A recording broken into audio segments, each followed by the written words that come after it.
좀 어려운가요? 아직 멀었습니다.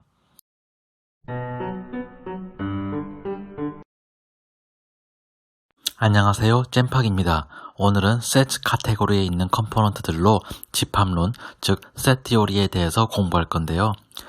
집합론과 관련된 연산을 할 수 있는 데이터의 종류는 다소 제한적입니다. 어떤 데이터를 쓸 수 있는지는 create set 컴포넌트로 알 수 있는데요.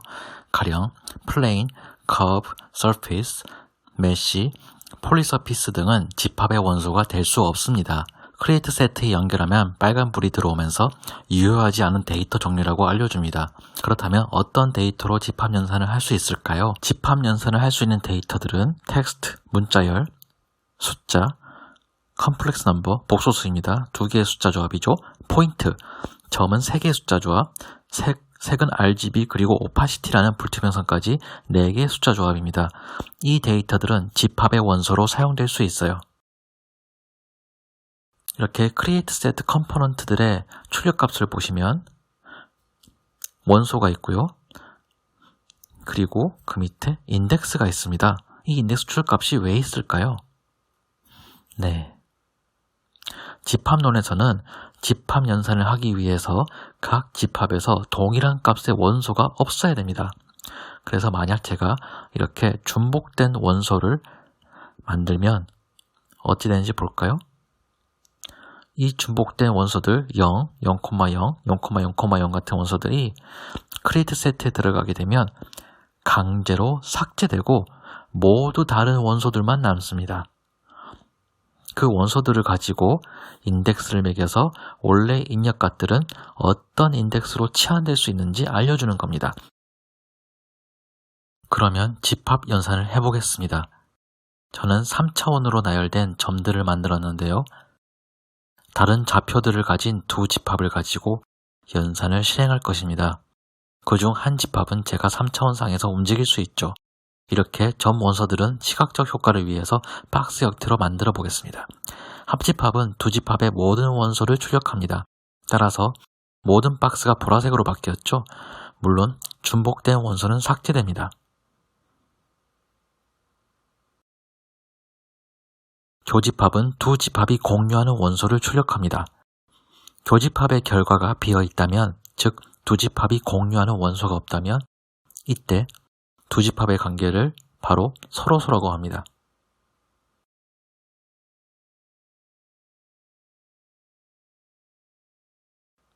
지금처럼 교집합의 결과가 비어있을 경우 두 집합을 연결해서 서로서로 확인해 보면 서로서로 결과값이 true인 것을 알 수 있습니다.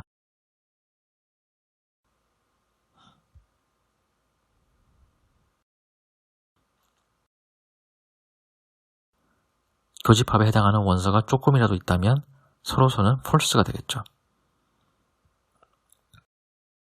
차집합은 두 집합이 공유하는 원소를 없앱니다. A 빼기 B를 한다면 A와 B의 교집합을 A에서 빼는 거죠.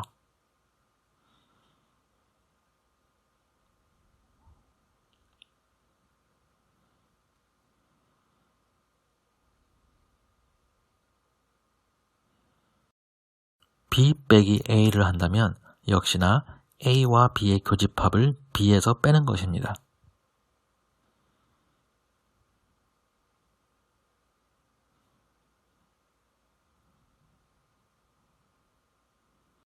대칭차는 두 집합의 합집합에서 두 집합의 교집합을 빼는 겁니다. 즉, 아까 A 빼기 B와 B 빼기 A의 합집합과도 결과가 같죠. 교집합에 해당하는 원소들이 없어지는 거예요. 지금 두 박스가 교차하는 공간에 박스가 없습니다. 과반수는 무조건 50%를 넘겨야 합니다. 그래서 이 컴포넌트의 경우는 입력값이 3군데 있으므로 모든 교집합의 원소들만 살아남습니다. 왜냐하면 그 원소들은 2번 이상 중복되었기 때문입니다.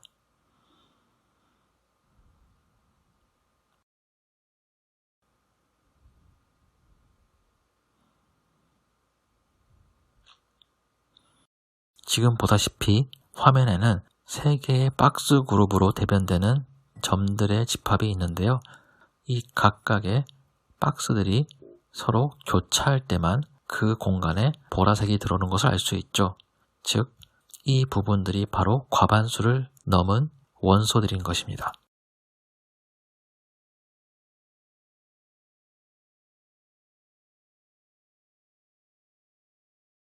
곱집합은 각 집합의 원소 하나씩을 짝지어줍니다. A에서 하나, B에서 하나 이런 식으로 커플을 맺어주죠. 그런데 이 컴포넌트로는 뭔가 이상합니다. 입력하는 두 집합의 원소 개수도 같아야 되고 곱집합도 1:1 대응 결과만 나오는 것입니다. 사실 곱집합은 이래서는 안 됩니다. 곱집합을 제대로 실행하기 위해선 이렇게 커스터마이징 할 수 있는데요. 크로스 레퍼런스로 다대다 대응을 만들고 그 결과를 위브 컴포넌트로 하나하나씩 엮어줍니다. 이렇게 하면 모든 경우의 수의 다대다 대응을 만들 수 있고 그 결과 완벽한 곱집합이 완성될 수 있습니다.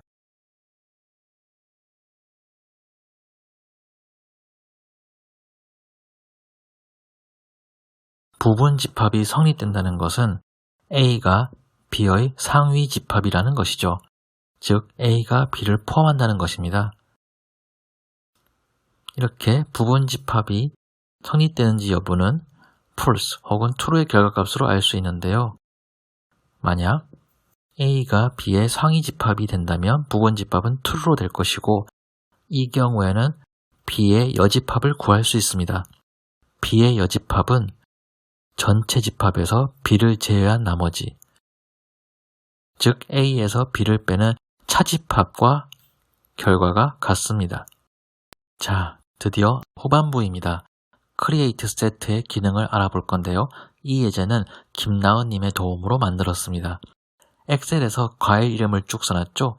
이 과일들을 중복되는 것끼리 묶어주고 싶어요.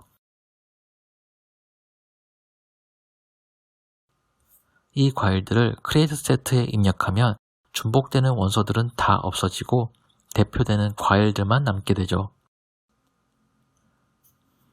그리고 우리는 대표 과일의 인덱스를 따라서 입력값의 과일들을 매핑할 수 있습니다.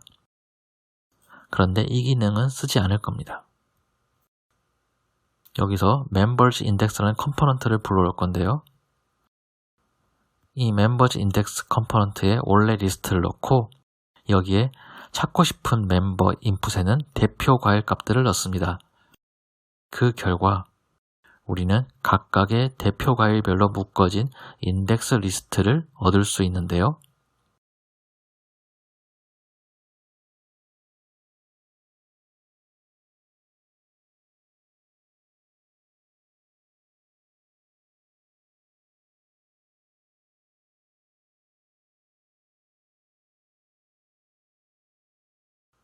그래서 리스트 아이템으로 원래 리스트에서 해당 인덱스 아이템들을 선택하면 같은 과일들끼리 리스트로 구분이 되죠.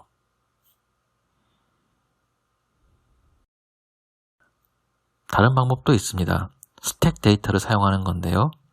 멤버스 인덱스의 두 번째 출값을 이용해 봅시다. 이건 해당 과일들이 몇 번이나 나온지 개수를 알려주죠.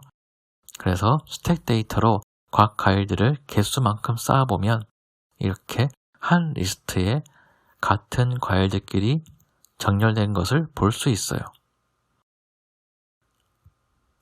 파란 뷰로 확인해 보면 트리 구조가 이렇게 하나의 리스트로만 되어 있다는 것을 알 수 있는데요. 이것을 다시 각 리스트끼리 구분되도록 과일들을 정렬하고 싶다면 스택 데이터의 인풋을 그래프트를 해주시면 이제 다른 과일들끼리 서로 리스트로 구분이 됩니다.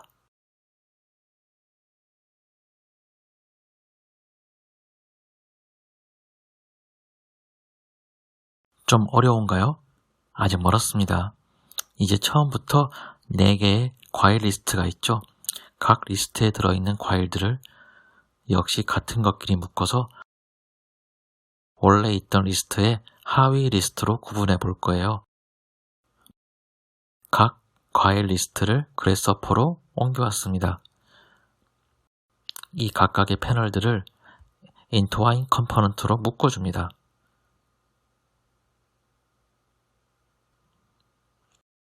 이렇게 하면 각 패널들의 아이템들이 서로 리스트로 구분이 되죠.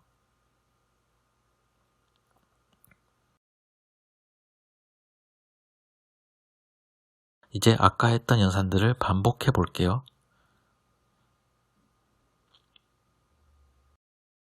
크리에이트 세트를 불러오고 역시 멤버즈 인덱스 컴포넌트를 또 불러옵니다. 이 결과들은 아까와 동일합니다. 쉬워요. 단지 그저 출력값들이 여러 리스트로 되어 있을 뿐이죠. 왜냐하면 우리가 4개의 리스트를 입력했기 때문이죠.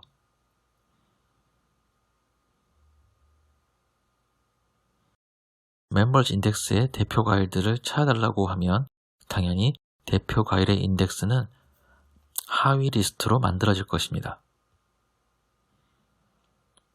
자, 아까처럼 리스트 아이템으로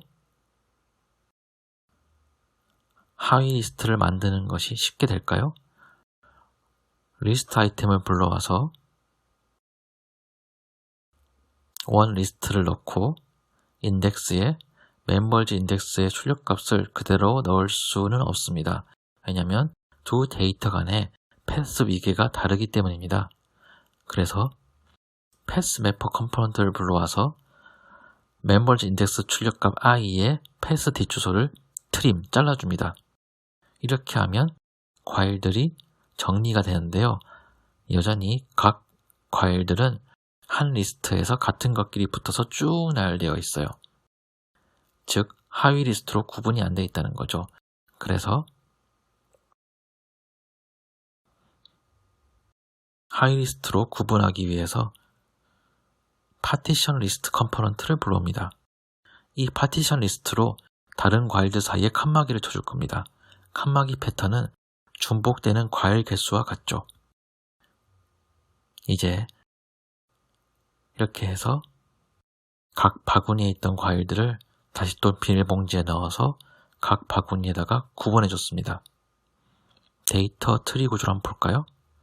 이렇게 보시면 우리가 한 연산들이 어떻게 데이터를 처리해서 리스트로 구분했는지 잘 볼 수 있죠. 물론 이것보다 더 쉬운 방법도 있습니다. 대표 과일들을 중복 개수대로 쌓아 올리는 거죠. 바로 스택 데이터로 말입니다. 아까처럼 스택 데이터에 대표 과일을 입력하고 S에는 대표 과일의 중복 개수를 넣어버리면 이렇게 손쉽게 각각의 리스트에 과일들이 정렬된 것을 볼 수 있어요. 만약에 이것을 하이 리스트로 구분하고 싶다면 역시 입력값을 그래프트로 해주면 하이 리스트로 쉽게 구분되는 것까지 아까와 똑같습니다. 그런데 이렇게 하면 데이터를 처리한다는 기분이 들지 않고 좀 꼼수 같은 기분도 들죠. 여기까지가 집합론 강의였습니다. 다음 시간에는 로또를 가지고 제비뽑기, 즉 랜덤을 배워볼게요. 감사합니다.